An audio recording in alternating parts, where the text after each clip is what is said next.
سلام بچه‌ها، چطورین؟ من دورسا هستم و خیلی خوش اومدین به این ویدیو.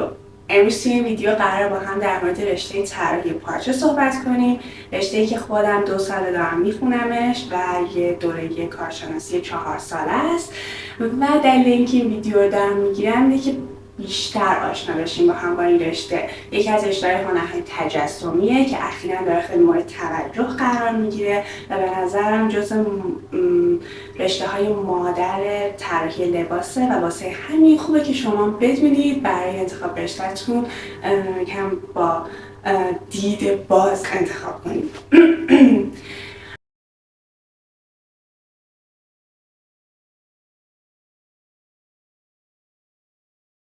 خب الان میخوایم بریم سراغ این که قرار به چه چیزایی بپردازیم توی این ویدیو.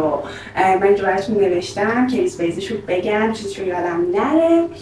یکی اینکه خب توضیح همون رشته طراحی پارچه، اون مهارتایی که شما نیاز دارین برای اینکه وارد این رشته بشین، دروس مربوطه، ادامه تحصیل توی ایران، همون بازار کار و درآمد و همچنین یکی از مهمترین چیزها شباهت‌ها و تفاوتاش به رشته طراحی لباس. فقط اینکه یه چیزی که هست اینه که همیشه این دو تا رشته خب چون خیلی شبیهن قاطی میشن، یعنی اینجوریه که طراحی پارچه دارم میخونم و طرف میگه که طراحی لباسه و میگه نه آقا پارچه است. خب اوکی، یه سری شباهت داره، تفاوت داره، قرار با هم گیرش بپردازیم و شما با توجه به علاقتون و اون چیزی که فکر کنید برش ساخته شدین انتخاب کنید.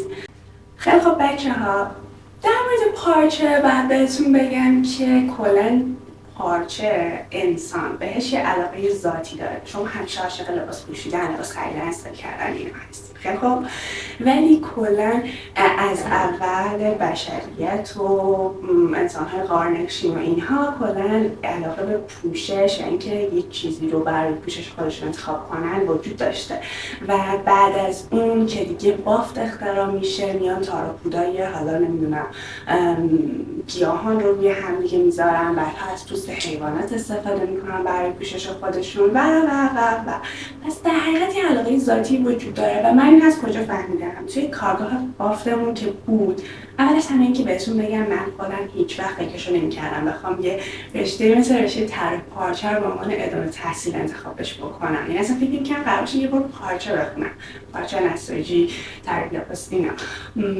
ولی حالا در ادامه میگم که چرا این انتخاب کردم و اینها. ولی توی کارگاه بافت پارچه که بودیم داشتیم این تار و پودای نخ‌ها و کامباها رو با هم دیگه می‌بافتیم. مثلا یه علاقه واقعا بی‌حدی وجود داشت، بخاطر اینکه مثلا اوکی 6 7 حالا نمیدونم 6 7 ساعت میگیریم، 5 6 ساعت کلاس بود ولی واقعا بدون ذره خستگی، بخاطر اینکه واقعا لذت می‌بردیم از اینکه اینا رو با هم دیگه بزنیم. حالا منم خیلی آدم نیستم که از قبلش میدونستم علاقه به همچین چیزی دارم، رفتم دیدم که وای چقدر اوکیه.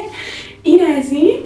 همونطور که بهتون گفتم جزء رشته هایی هستش که همچنین در ارتباط با طراحی لباسه، ولی تفاوتی که وجود داره و شما بدونید اینه که اولا که جزء رشته های مادره، یعنی میتونه زیر مجموعش رشته های لباس باشه، ولی در حقیقت به صورت آکادمیک و اینها در بیرون کلاساش وجود نداره، بیشتر رشته دانشگاهیه، یه چیزیه که حالا مدرک دانشگاهی و اینها داره، در صورتی که رشته های طراحی لباس اینجوری هستن که اوکی شما میتونید بیرون هم بخونید و حتی برین کلاساش رو شرکت کنید، ولی خب اگر که پارچه بخونید چیزهای بیشتری رو زیر مجموعه خودش داره. چرا؟ چون که یکیش که لباسه ولی فقط به لباس ختم نمیشه و چیز جالبی که هست اینه که شما در مورد دکوراسیون داخلی، پرده، مبلمان هواپیما غیر یاد میگیریم و همچنین خب جزء چیزهایی هستش که خب توی نمایش، سینما، تئاتر خیلی کاربرد داره. مورد دومی که قرار بهش اشاره بکنیم همون مهارتایی که شما لذت دارید برای اینکه وارد این رشته بشین. کلا رشته هنری که میدونید همون صبر و حوصله و پشتکار و استعداد و ذوق هنری اینها که هست و چیزی که برای من مهمه اینه که اوکی طرف استعداد داشته باشه ولی اون پشتکار به نظر من خیلی مهم‌تره. یعنی شما اگر که بشینی شبی 30 صفحه طراحی بکنی قطعا میزنی جلو از کسی که حالا استعداد درونی طراحی کردن رو داره. و یه نکته‌ای که هستش و من خودم بهش رسیدم، ارتباطگیری خیلی خوبیه. ارتباطگیری خوب هستش توی این رشته، چه با افراد بالاتر از خودتون، دیزاینرها، طراحا، استادا و چه با اون کسایی که قرار همرده خودتون باشن، که همون همکلاسیاتون و کسایی که ممکنه بیرون از دانشگاه باهاشون دوست بشین. پس ارتباطگیری خوب و همچنین کار گروهی. بچه‌ها کار گروهی رو حتما باید بدونید که خیلی خواهید داشت توی این رشته، چه حالا تایمایی که توی کارگاه ها قرار بگذرونید، چه توی کلاس ها که قراره که به همکلاسیاتون کمک کنید که کارشون پیشرفت کنه. که اگه بخوام این مثال بزنم براتون، ما توی کارگاه چاپ سنتیمون همیشه قرار بود در حد چند ساعت کنار همدیگه باشیم، وسایل رو با همدیگه شیر کنیم و اینکه کلاً اینکه طرف حالا بخواد خودش رو بگیره و همه وسایل کنار خودش بذاره، نه کاری بچه‌مون پس هاوس این چیزا باشه که باید از اون لحاظ که خودتون رو خودتون رو رشد بدید. من همینطور، همینطور. دروس مربوطه این رشته بعد اول از همه بهتون بگم که خیلی از دروس مرتبطی با رشته طراحی لباس رو دارین. یعنی کلا ممکنه که خیلی وقتا توی سر یک کلاس بشینین چون یه سری دروس پایه و اینها مثل همه، ولی حالا بخوام براتون بگم دروس پایه که همون طراحی هنرهای تجسمی و تاریخ و غیره هستش. دروس اصلی خب مرتبط به تاریخ نساجی، تاریخ پوشاک معاصر، نمیدونم تاریخ لباس، هندسه و نقوش. نرم افزار داریم، نرم افزارش هم باید حالا نگه خوب باشه ولی باید روش مسلمه کار کنید طی سالها. و اینکه یکی از چیزایی که ما همیشه میگیم این رشته یه رشته طراحی پارچه، یه رشته بین گرافیک و طراحی لباسه. یعنی هم کارهای و دیزاین‌ها و آناتومی‌های طراحی لباس رو توش داره و هم بیشتر اون حالت دیزاین و طراحی کردن‌هایی که توی گرافیک بود اونا رو داره. یعنی الهام گرفتن از رفرنس‌ها، حالا طبیعت و غیره، برای اینکه شما بیاید یه چیزی رو دیزاین بکنید. پس رشته هستش که خب بیشتر به دیزاین مرتبطه نسبت به طراحی لباس، ولی چیزی که وجود داره اینه که علاوه بر دیزاین کردن طرح روی پارچه، پرده، مبلمان و غیره که گفتم، به اون بافت و طراحی اون بافت هم خیلی توجه میشه. یعنی شما مثلا یه شلواری که میپوشین، خب بافت خود اون نخ‌ها و حالا تار و پودی که وجود داره اون رو هم یک طراح پارچه میاد و طراحی میکنه. و برای تخصصی‌ها خب مسلماً شما واحدهای زیادی از درس چاپ رو دارید. من خودم به شخص زیاد چاپ برام حالا چیز خوشایندی نیست ولی دوستش هم دارم، یعنی دیگه کنار میام باهاش.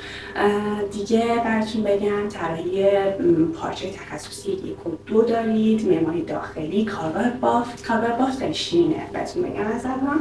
کارآموزی رو خب پروژه آخر کار هم که داریم. برای دانشگاهایی که این رشته رو در اختیارشون قرار میدن باید بهتون بگم که دانشگاه هنر تهران که هست اولیش، دانشگاه الزهرا، دانشگاه شریعتی که خب دیگه میشه غیر انتفاعی فکر کنم و دیگر دانشگاه‌های غیر انتفاعی آزاد. ولی فکر کنم که برای دولتی همین هنر تهران باشه، الزهرا باشه و همچنین یه دانشگاه گزنی هم باشه. حالا اونو خودتون باید تحقیق. ادامه تحصیل باید بهتون بگم. خب اول از همه اینکه کلا این رشته خودش کارشناسیه. برای ارشدش میشه طراحی پارچه و لباس، یعنی در حقیقت این 2 تا ادغام میشن دیگه. و دکترا هم مثل بقیه رشته‌های هنری ایران مثل حالا همشون که نه بعضیاشون نداره و برای دکترا حالا باید یا یه رشته دیگه رو بخونید یا همون پژوهش هنر که به نظرم خیلی رشته که بعدش استاد میشیم. اینا توی ایران بود ولی کلا چیزی هم که ما شنیدیم این هستش که کلا خیلی رشته مهاجر پذیریه. یعنی بگی بخونید فکر کنم در فرانسه اینا خیلی خوب بشه براش اقدام کرد. نسبت به حالا رشته‌های تجربی، رشته‌های ریاضی، مهندسی، اینها این رشته‌های و حتی رشته‌های دیگر هنری رشته مهاجرخیزی، مهاجرپذیر. برای بازار کارش اگه بخوام بهتون بگم، خب توی مزون‌ها چه به عنوان طراح، چه به عنوان دوزنده، چه به عنوان همه کاره، انشاءالله خودتون مزون خواهید، انشاءالله همه و چه حالا بیشتر چیزی که بهمون میگن همون توی کارخونه ها هستش که ما به عنوان طراح بخش حالا طراحی اون کارخونه لباس یا کیف و کفش بریم و مشغول کار بشیم. یه چیز جالبی که توی پرانتز بهتون بگم اینه که ما کلا یه سری از استادایی که داریم خودشون حالا چه مدیر طراحی ان، چه جزء تیم طراحی حالا یا همون بافت پارچه یا همون دیزاین پارچه هستن، توی مثلا بادی اسپینر، جین بست، سالیان، برند چرم دورسا و غیره. و خب آره این جزء کارهایی هستش که میشه کرد. و برای دیگر کارام که خب واقعا بستگی به خودتون داره، چون گفتم یه رشته دیزاینی هستش دیگه، مثلا میتونید به عنوان دیزاینر لباس تئاتر، سینما، حتی کلا همون طراحی صحنه‌های تئاتر و سینما و غیره برید.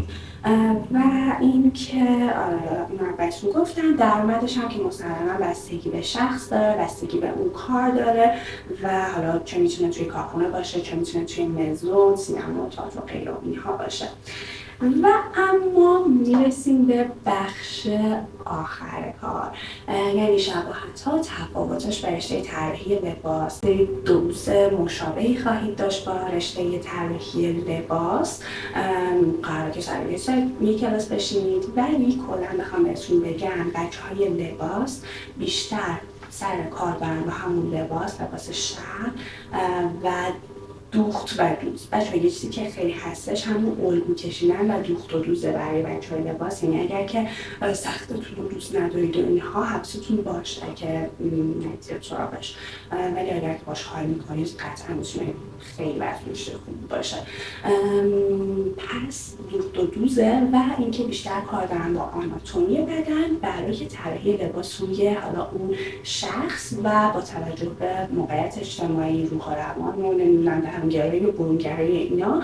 ما کلا توی خوابا که هستیم با بچه‌های لباس خیلی در ارتباطیم، مشغولشون می‌کنن، می‌دونیم اینجوریه کارشون. ولی خب بچه‌های پارچه بیشتر مرتبط به حالا همون بحث دیزاین هستند که میتونه رو هر چیزی انجام بشه و اینکه کلا مهارتی که خیلی میطلبه کار با نرم افزار هستش و اینکه حالا ولی کار دستیتون هم مربوط باشه دیگه. حالا اینا همش چیزایی که واردش میشی دیگه خوب میشه، یعنی لازم نیست از قبلش چیز باشه. بچه پارچه بیشتر به نساجی و کارخونه اونا هم بیشتر ربط دارن، حالا اونا میتونن بیشتر کارهای مزونداری اینا انجام بدن. ولی کلا بچه‌ها چیزی که هستش اینه که من فقط اومدم بهتون یه آگاهی دادم، اینه که شما باید با توجه به اون چیزی که بهش علاقه دارید اقدام بکنید و نه اینکه حالا مثلا بگید که اوکی حالا این رشته بهتره من برم اینو بخونم.